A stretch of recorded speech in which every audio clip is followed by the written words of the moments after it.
அனைவருக்கும் வணக்கம். ரிஷபராசினியர்களான நீங்கள் இன்றைய நாளை தவறவிட்டு விடாதீர்கள். அப்படி தவறவிட்டால் நீங்கள் வருத்தப்பட வேண்டியிருக்கும். அந்த வகையில் ரிஷபராசினியர்களுக்கு என்ன நாள், இன்றைய நாளில் நீங்கள் என்ன செய்ய வேண்டும், என்ன செய்யக்கூடாது, என்ன செய்தால் என்ன மாதிரியான நன்மைகள் எல்லாம் உங்களுடைய வாழ்வில் ஏற்படும் என்பது குறித்தான முழுமையான பதிவை தான் இந்த வீடியோல நம்ம விரிவா பார்க்க போகிறோம். அந்த வகையில ரிஷபராசினியர்களை பொறுத்த வரைக்கும் இன்றைய காரடையான் நோன்பு மேற்கொள்ளக்கூடிய ஒரு மங்கள நாளாக அமைகிறதுங்க. இந்த காரடையான் நோன்பு உலகெங்கிலும் மிக விமர்சையாக கொண்டாடப்பட இருக்கு. அப்படிப்பட்ட நோம்பின் சிறப்புகள் என்ன, இந்த காரடையான் நோம்பின் கதை என்ன, இந்த நோன்பை ரிஷபராசினியர்களான நீங்கள் மேற்கொள்வதால் உங்களுடைய வாழ்வில் என்ன மாதிரியான முன்னேற்றங்கள் ஏற்படும் என்பதை பற்றி சற்று விரிவாக தெரிந்து கொள்வோம். அந்த வகையில் ரிஷபராசினியர்களை பொறுத்த வரைக்கும் இந்த காரடையான் நோன்பு மாங்கல்ய பலம் அதிகரிக்க, பெண்கள் தாலி சரடு மாற்ற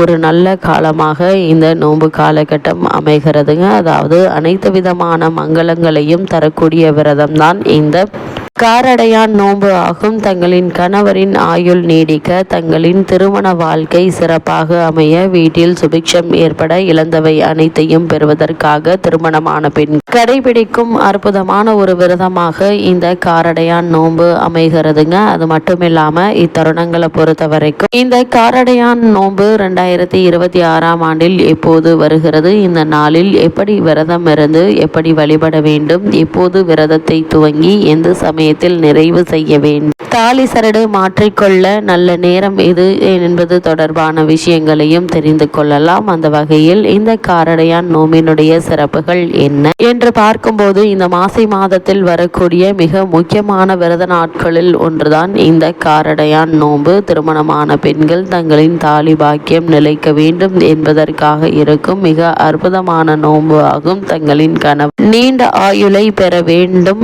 குடும்பத்தில் செல்வம் பெருக வேண்டும் என வேண்டிக் கொண்டு பெண்கள் விரதம் இருக்கும் நாளாகவும் அமைகிறதுங்க. இதை சாவித்திரி நோன்பு விரதம் என்று சொல்வார்கள். இந்த நோன்பு பொதுவாக மாசி மாதம் முடிந்து பங்குனி மாதம் துவங்கும் நாளன்று கடைபிடிக்கப்படுங்க. தமிழகம் மட்டுமின்றி இந்திய மாநிலங்கள் சிலவற்றிலும், அமெரிக்கா, கனடா, தென்னாப்பிரிக்கா, சிங்கப்பூர், மலேசியா போன்ற சில நாடுகளிலும் பெண்கள் இந்த நோன்பை கடைபிடிப்பது உண்டு. அதே போல இந்த காரடையான் நோம்பினுடைய சிறப்புகள் என்ன என்று பார்க்கும்போது, சத்யவான் சாவித்ரி கதை அனைவருக்கும் தெரியும். யமதர்மராஜனிடமிருந்து தன்னுடைய கணவரை மீட்டு வரும் அளவிற்கு சாவித்திரிக்கு ஆற்றலை அளித்த விரதமாக இந்த காரடையான் நோன்பு அமைகிறது. அதாவது சாவித்திரி காட்டில் இருக்கும் போது தன்னுடைய கணவரின் நீண்ட ஆயுளுக்காக அன்னை பராசக்தியிடம் வேண்டி சாவித்திரி இருந்த நோம்பே காரடையான் நோன்பு அல்லது சாவித்திரி விரத நோன்பு என குறிப்பிடப்படுகிறதுங்க. அதே போல் விரதம் இருந்த நாட்களில் சாவித்திரி காட்டில் கிடைத்த பொருட்களை வைத்து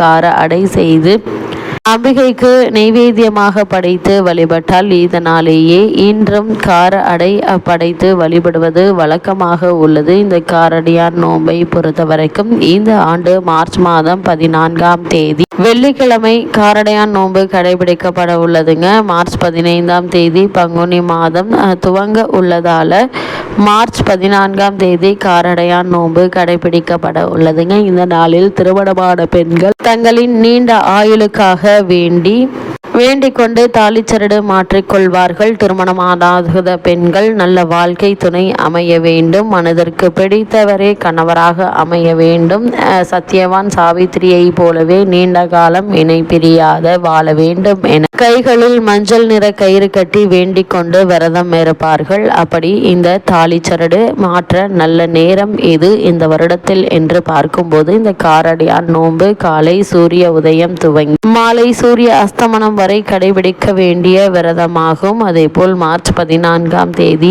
அதிகாலையில் எழுந்து குளித்துவிட்டு சூரிய உதய நேரமான காலை 6:40 மணிக்கு விரதத்தை துவங்கிவிட வேண்டும். அதேபோல் மாலை சூரிய அஸ்தமன நேரமான 6:31 மணி வரை விரதத்தை கடைபிடிக்க வேண்டும். அதனால் நோன்பு முகூர்த்தமான மாலை 5:30 மணிக்கு மேல் 6 மணிக்குள்ளாக நோன்பு சரடு அல்லது தாலி சரடு மாற்றிக்கொண்டு பூஜை செய்து வேண்டிக் கொள்ளலாம்.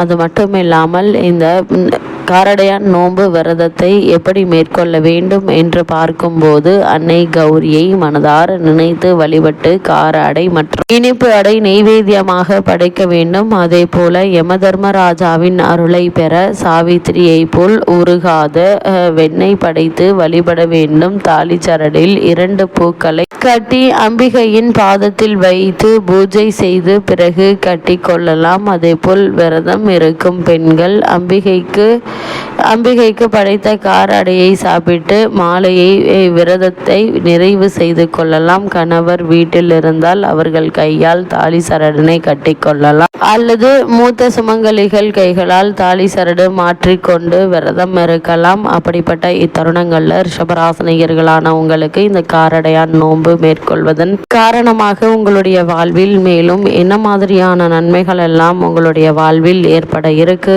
என்று பார்க்கும்போது இக்காலகட்ட கிரக நிலைகளை ஆராய்ந்து பார்க்கும்போது காலகட்டத்தினுடைய தொடக்கத்திலேயே ராசிநாதன் சுக்கிரன் உங்களுடைய ராசிக்கு உச்சம் பெற்று சஞ்சரிக்கிறாருங்க. அவரோடு பாக்கியஸ்தானாதிபதி சனியும் சேர்ந்திருப்பதால் அற்புதமான ஒரு நேரமாகவும் இது அமையிருக்குதுங்க. அதே அவரோட பாக்கியஸ்தானத்தில் சனியும் சேர்ந்திருப்பதால் அற்புதமான ஒரு நேரம் என்று தாங்க சொல்ல வேண்டும். இதன் காரணமாக ரிஷபராசினியர்களான நீங்கள் தொட்ட காரியங்களில் நிச்சயம் வெற்றி கிடைக்குங்க. இந்த ஒரு தடங்களும் தாமதங்களும் ஏற்படுவதற்கான வாய்ப்புகள் இல்லை என்பதை கிரக நிலைகள் மீண்டும் மீண்டும் தெளிவுபடுத்துதுங்க. அதே போல் நினைக்க இயலாத அளவு தொழில் வளர்ச்சியும் குடும்ப முன்னேற்றமும் கூடுங்க. உத்தியோகத்தில் மேலதிகாரிகளின் ஆதரவு திருப்தி தரும் விதத்தில் அமையிருக்கு. பணி ஓய்விற்கு பிறகு பணி நீடிப்பு உண்டுங்க. அதே போல் வருமான பற்றாக்குறை அகல இருக்குதுங்க.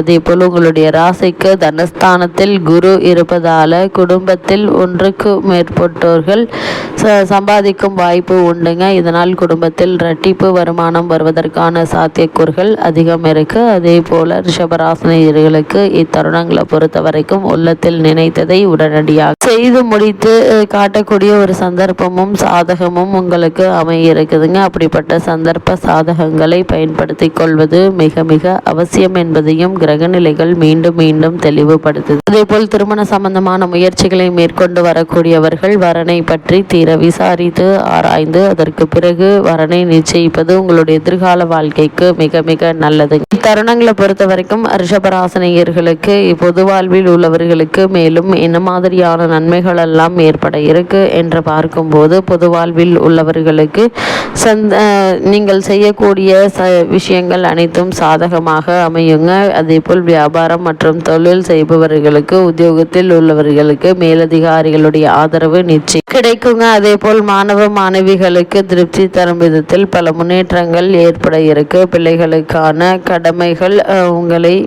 உங்களுக்கு செய்வனே செய்வார்கள். இத்தருணங்கள்ல ரிஷபராசினியர்களுக்கு கிரகநிலைகளின் ரீதியாக கூறப்படும் பரிகாரம் என்ன என்று பார்க்கும்போது இத்தருணங்கள்ல மகாலட்சுமி வழிபாடு எண்ணற்ற நன்மைகளை ஏற்படுத்தும். அதே போல் லட்சுமி வழிபாடு இனிமையை தருங்க என்பதை கிரகநிலைகள் உறுதியளிக்குது.